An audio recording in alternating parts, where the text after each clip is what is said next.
We will thrive.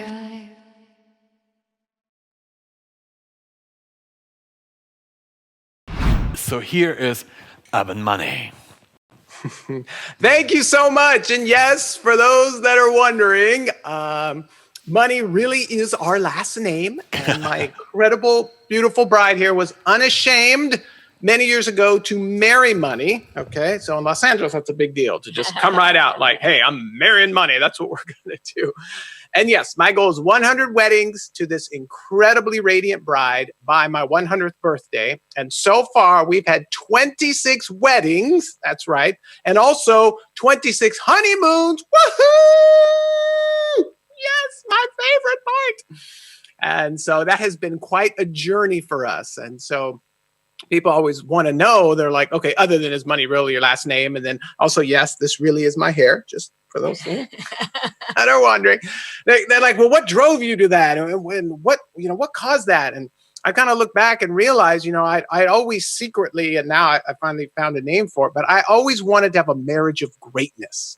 And all throughout life, I've already seen people talk about, greatness in sports and greatness in business and greatness in this, but no one ever talks about greatness in their marriage or greatness in their relationship. And I was like, man, I want a marriage of greatness. So what does that look like? Well, growing up, all I saw was you had three options. You could be married and miserable. I saw a lot of that in Southern California. You could be divorced and desperate. And basically, that's what I saw my parents cycle through, as they both went multiple marriages and divorce, and multiple marriages and divorce. So marriage and miserable, divorced and desperate, or you could be single and cynical. And I was like, there has to be something better than this. I am on a quest to discover there must be something more than this. And so that led me to this journey of like, how can we pull this off? How can we figure out this marriage of greatness? And so my bride and I realized early on, at least I did, was that in order for things to change, I had to change. In order for my marriage to get better, I had to get better. So I drugged my bride along to these self-improvement seminars, and usually the least expensive ones, because even though our last name was Money, we always seem to have more month than money for some of those who may be experiencing that right now. We were the ones holding up the lines in the grocery store, right? Trying to, holding up the line because we're putting the stuff back. So with no money, we're trying to go to these success seminars. We went to this event called Dream Big. It was all about dreaming big. Yeah. And so we're sitting there and, my bride got caught up in it. She looks at me and she was like, yeah, I want to dream big. Let's get remarried in a different state or country every year. And I'm just like, okay, like, how do we do that when I'm still trying to figure out how to pay for gas and all this stuff? So my original, but smartly, I nodded my head. I didn't say, you're crazy, it's going to happen. I nodded my head and I was like, okay, honey. And in the back of my mind, I'm like, how are we going to pull this off? And again, going back to what I shared earlier about, man, I really wanted a marriage of greatness. And well, if that's what this is, I better step up. So the farthest I could envision with my, small mind was, we lived in Southern California. The closest thing I could come to is, well, we could get married in Tijuana, which for those of you that may not know, Tijuana, Mexico is not the wedding destination capital of the world. Exactly. No offense to those in Tijuana. It's known for doing things cheaply.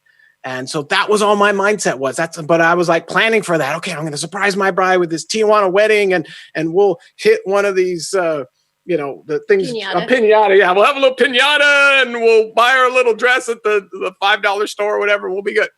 But lo and behold, I think God has a sense of humor for sure. And he looked at us and he kind of laughed. I think he felt sorry for us. And so our first year that we were married, I'm planning this glorious Tijuana wedding. And we ended up winning an all-expense paid trip to Paris, France. So not quite as luxurious as Berlin and some of the great cities in Germany, although we have been married in Germany. That's another story.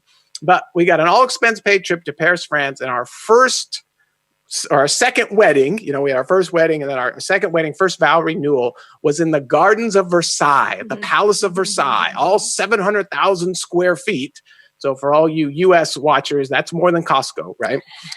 So that's where we were. And I was like, oh my gosh, it doesn't get bigger than this, from Tijuana to the Palace of Versailles. I mean, what else could we do? And so that was kind of this journey for us. And I realized as our marriage started to grow, as we started to strive for this marriage of greatness, was that the biggest room in my house to this day is still the room for improvement. And it's not about her improvement. It's about my improvement. How do I improve me? How do I grow? How do I change? Because again, in order for things to change, I have to change. In order for things to get better in my marriage, I have to get better. And I realized I had a choice with my bride. We could go through life together, which a lot of couples do, or we could grow through life together. And I was like, I want to grow with you. Let's grow together. And how does that work? That works by me changing and me growing. So I have a fun story that my bride wants to share about what it was like being married to me back when I had hair. Woohoo! So the first year we were married, like most couples, we would go to the grocery store together to do our weekly shopping. And I walked in there with my list and determined to get all the things that we needed. And so I would say, okay, let's do it and get out of here and then go have fun. And Evan, I would give him a couple of items on the list, and then I would go about my business and come back to him. And I would find him juggling oranges in the produce section or riding the cart down the aisle. And I was like, come on, stop messing around. Let's get what we needed to do to get out of here. And I came to the understanding that that's just who God made him to be. He is somebody who needs to make things fun. And especially things he doesn't really enjoy. He just makes it fun and then moves through it and enjoys the process. And so instead of constantly trying to change him, because that doesn't work, to try to change other people does not work. I learned how to stand there and applaud him. Yay, thank you for juggling the fruit. That was a great show. Okay, let's go. And I would go into that of being fun with him, and it has worked so much better. And here we are 23 years later, and I've learned to have fun, and now you'll find me riding the carts in the parking lot. So before we head off here, I just want to encourage you, for those that are watching, they're like, well, okay, that's awesome for you guys, you figured it out, but me and my husband or my relationships, Evan, I'm in massive pain here. I know there's a lot of people watching. And again, for those that are staying up late in Germany. Guten Morgen. That's our little bilingual there for you. But for those that are in massive pain out there and just going, Evan, my marriage isn't where I want it to be. I just want to encourage you and give you a quick tool that you can use. And the biggest pain point in marriage that my bride and I have discovered over these decades in coaching or working with people is that it's the if-then cycle. And so many people buy into this lie of the if-then cycle. Well, if she would just do da-da-da-da-da, then I would be more than happy to reciprocate and grow and da-da-da. Well, if he would be more, responsive with the chores and that, I'd be more responsive in the bedroom. And this if-then cycle. Well, if they would change first, then I'll do something. And that if-then cycle will just continue to bring you to massive, massive pain. Mm-hmm. So whether you're a husband, whether you're a bride, whether you're a spouse, whatever, if you choose, again, so guys, I challenge you to step up and say, you know what? I'm going to choose a marriage of greatness. I'm going to choose to do it anyway. I'm going to choose love first anyway. I'm going to say I'm sorry, even though I don't feel like it first. And regardless of what she does, I'm going to grow. I'm going to change. I'm going to be the best me.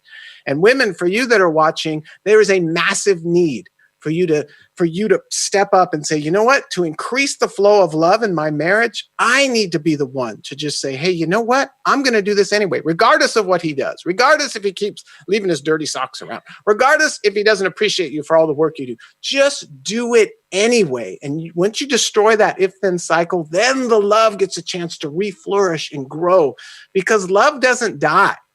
A lot of people heard this, well, the love just died, or I don't know what happened in our marriage, or da-da-da. Love doesn't die. It just loses its caretakers. So I want to encourage you to be that caretaker and say, you know what? It starts with me. The biggest room in my house is a room for improvement. That's me. Let me work on me. And so the last thing we want to share is that as my bride went on this journey and this quest for marriage of greatness and, living happily ever after, some people, all my friends thought I was crazy and said, hey, you've watched too many Disney movies of happily ever after. It doesn't exist. I'm like, I know it exists and I'm going to find it.